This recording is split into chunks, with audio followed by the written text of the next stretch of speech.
This video is sponsored by the book summary service, Blinkist. The first 100 people to use the link in the description will receive 1 free week of unlimited access plus 25% off a full membership.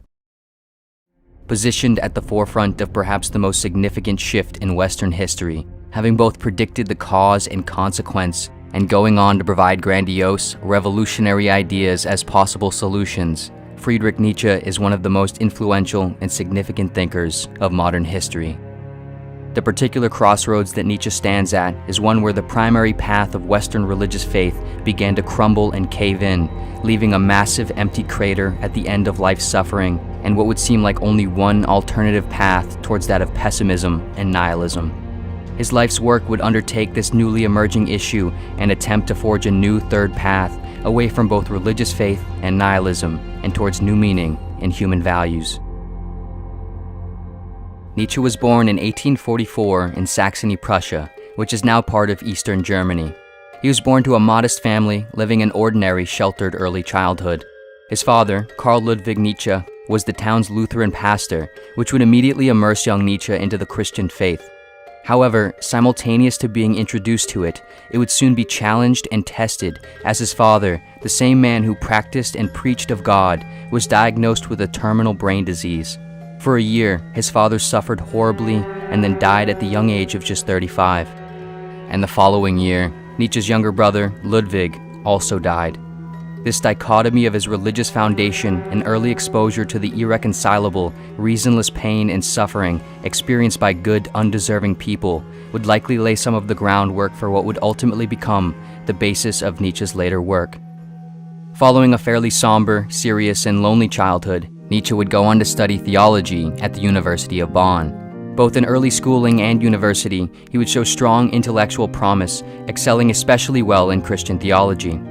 However, following just 1 semester at university, as he became increasingly critical and intellectually sharp, and after being exposed to various critiques of Christianity, Nietzsche would have no choice but to let go of his Christian faith, fully shedding the skin of his innocence and blind devotion. From here, he would go on to study philology, the study of the history of language, at the University of Leipzig. Here, he would do so well that while still only in his mid-20s, he would go on to be hired as a professor of classical philology at the University of Basel, becoming the youngest professor to ever be hired, still to this day. After only a few years of teaching, though, Nietzsche would leave his position, partly because of his growing dissatisfaction and sense of constraint within academia, and partly because of his growing poor health, which he had accumulated by a combination of genetic ailments and what is believed to have been a case of syphilis that he contracted at a brothel.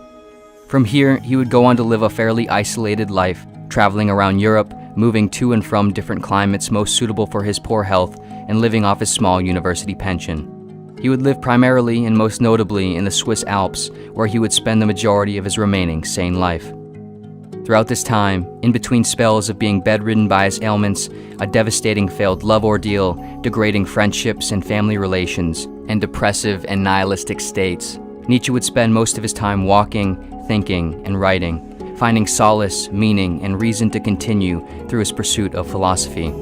During this time, he would produce his most influential works, including Human, All Too Human, The Gay Science, Thus Spoke Zarathustra, Beyond Good and Evil, and On the Genealogy of Morals. In these works, Nietzsche would lay both the groundwork and early constructions of a new sort of philosophy, a philosophy that would essentially loosen the bolts of all contemporary certainties, all notions of good and evil, all knowledge of true and false, right and wrong. God is dead, God remains dead, and we have killed him.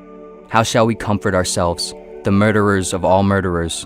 What was holiest and mightiest of all that the world has yet owned, has bled to death under our knives. Is not the greatness of this deed too great for us? Must we ourselves not become gods simply to appear worthy of it? This is perhaps one of Nietzsche's most quoted and important passages. It is in this line, God is dead, that we find not Nietzsche's celebration of humanity's lost faith, but his stark, intense concern of warning for what it meant. The collapse of Christian faith brought with it, in Nietzsche's mind, the collapse of everything built on it, the whole of European morality, its rationales, and its values. He both predicted and feared that with this collective revelation, without sufficient replacement, humanity would be left to struggle with no clear system or meaning, and devolve into widespread despair in the form of nihilism. One of Nietzsche's key ideas at the foundation of his attempt to resolve this issue is the recognition that there is in fact no universal, objective truth to be known. There are no facts, only interpretations, he wrote. Nietzsche denied the very construct of any sort of capital T truth and suggested that all attempts to find one were woefully misguided and actually the source of disconnect preventing modern man from rediscovering any meaning in life. The pursuit of universal objectivity or meaning beyond this life took the spirit out of the present earthly human experience of meaning, which is inherently subjective, independent, and expressive. Because of this, Nietzsche would direct his attention primarily to the arts and humanities, believing that creative acts and experiences, be it things like music, philosophy, literature, theater, and so on, could be used as essential means to communicate deeper truths and fill the void of higher connection and meaning. Although, as Nietzsche explored this theory, he would find that cultural arts and humanities were susceptible to becoming dried out, academic, and/or commodified, often losing their luster and dependability. From here, he would turn his attention towards creating a philosophy that detached the individual from dependence on any collective experience or cultural mechanisms, and rather focused on the individual pursuit of creative expression and subjective greatness, placing the creation of meaning squarely in the hands of each individual. This philosophy would be embodied in what Nietzsche would term the Übermensch, or Overman, or sometimes translated as the Superman, which he would first introduce in his book, Thus Spoke Zarathustra. The Overman is described as a sort of defiant, confident, independent individual who pursues their personal desires with vigor and dignifies their independent beliefs unapologetically, one who deviates from the collective, exhibits strategic selfishness, and acts with aggressiveness and grandiose. The reason for such characteristics was justified in Nietzsche's view by the fact that a new morality that opposed the moral views rooted in Christianity, which praised weakness and modesty, was needed to better suit the natural condition of human experience, which he felt was comprised and requiring of the desire for vigor, power, and greatness. This view is not without valid critiques and invalid misinterpretations. However, perhaps what is more important than Nietzsche's image of the Overman is what the concept serves to represent. In slightly broader terms, Nietzsche sets up the Overman to function as a sort of idealized version of oneself, an image of a perfect and powerful being who has overcome all their fears and deficiencies, which one can and should set goals to strive towards. Of course, as an ideal, it cannot ever truly be reached, but that is functionally the point. Nietzsche proposed that the world, including the human, operates off of what he called the will to power, an insatiable desire in each living being to manifest power. The world is will to power and nothing besides, he wrote. And according to Nietzsche, this will to power is manifested in the desire for personal growth and satisfied in the pursuance of said growth. It is important to note here that his notion of power is not necessarily referring to physical strength nor power and dominance over others, but rather power over oneself. Psychological and spiritual strength in the form of self-mastery and continuous growth represents the ultimate synchronization with the will to power for Nietzsche, and thus the ultimate synchronization with life itself.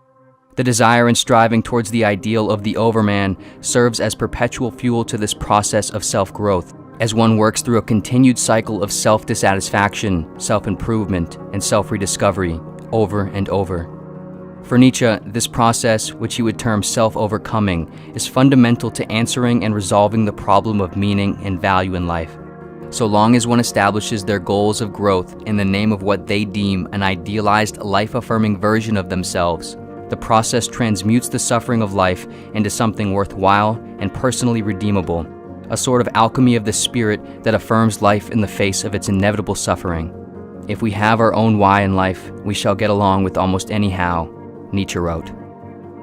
Unlike his primary predecessor, Arthur Schopenhauer, who proposed that suffering is best minimized and avoided to the best of one's ability, Nietzsche argued that suffering is, rather, a good thing to be leaned into, embraced, and used as fuel towards the amassing of strength and psychological power.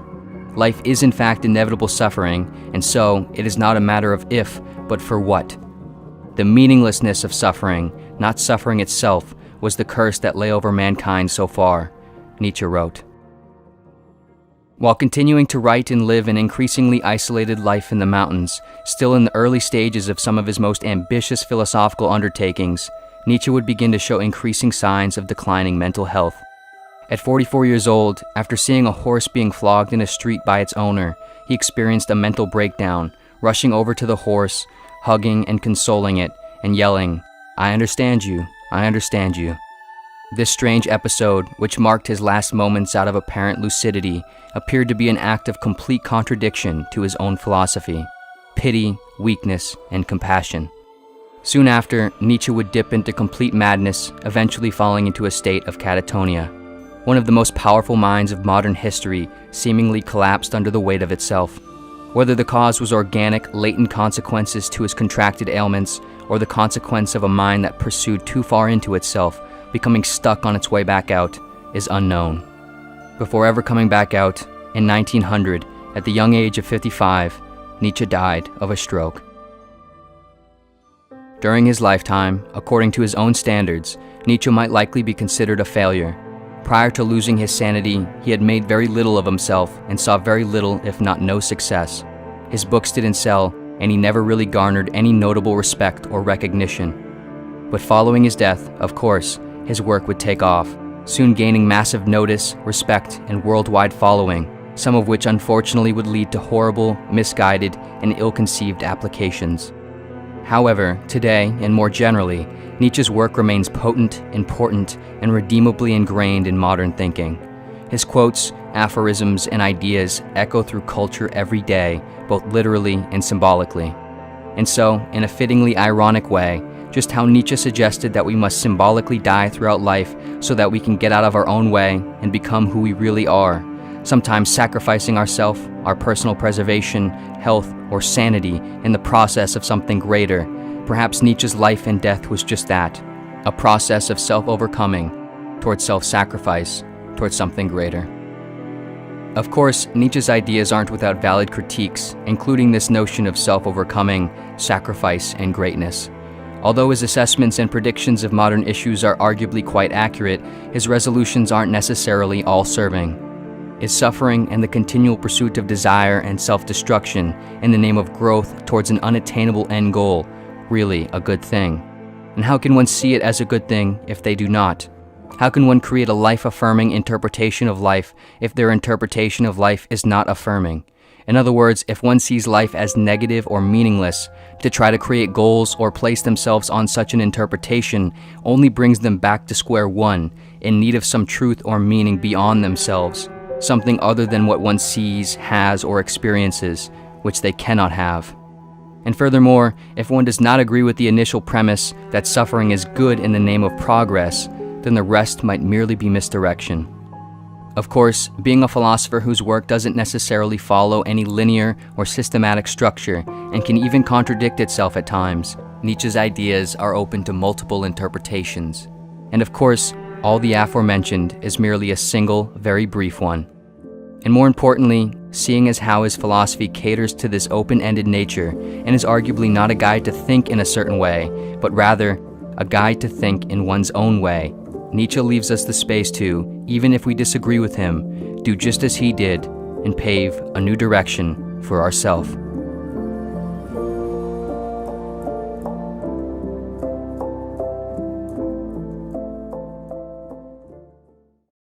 This video was sponsored by Blinkist. Few people deny the value of healthy reading and learning habits, but for most of us, it is understandably difficult to sustain. The negative feedback loop between feeling like you don't have enough time to consistently read and learn, and the potential value that reading and learning could have on reducing or better managing this sense that you don't have enough time for things you value, is unfortunately paradoxical. The book summary service Blinkist, however, makes escaping this cycle much easier. Condensing thousands of nonfiction books into around 15-minute summaries that can be read or listened to, even while offline, Blinkist makes it easy to absorb and grasp the ideas and key takeaways of complete books in a convenient amount of time. Whether you're interested in philosophy, science, psychology, business, art, or any other common nonfiction subjects, Blinkist can help just about anyone better learn and consistently engage in their curiosities. Better yet, Blinkist now also provides complete audiobooks that you can purchase directly within the app, as well as consolidated summaries of popular podcasts, allowing you to fully delve into topics and authors that you find especially fascinating. If you're interested in learning more about topics related to philosophy and Western history, Blinkist has some great titles including At the Existential Cafe by Sarah Bakewell, which explores the lives and ideas of popular 20th century existential thinkers, as well as A Brief History of Thought by Luke Ferry, which explores the history and key developments of Western philosophy more broadly and how we can apply it to our everyday lives. The first 100 people to use the link in the description will receive 1 free week of unlimited access, as well as 25% off a full membership. The free 7-day trial can be canceled at any time within the trial period. Again, if you're interested, please visit Blinkist.com/pursuitofwonder or click the link in the description below. And of course, thank you so much for watching in general, and see you next video.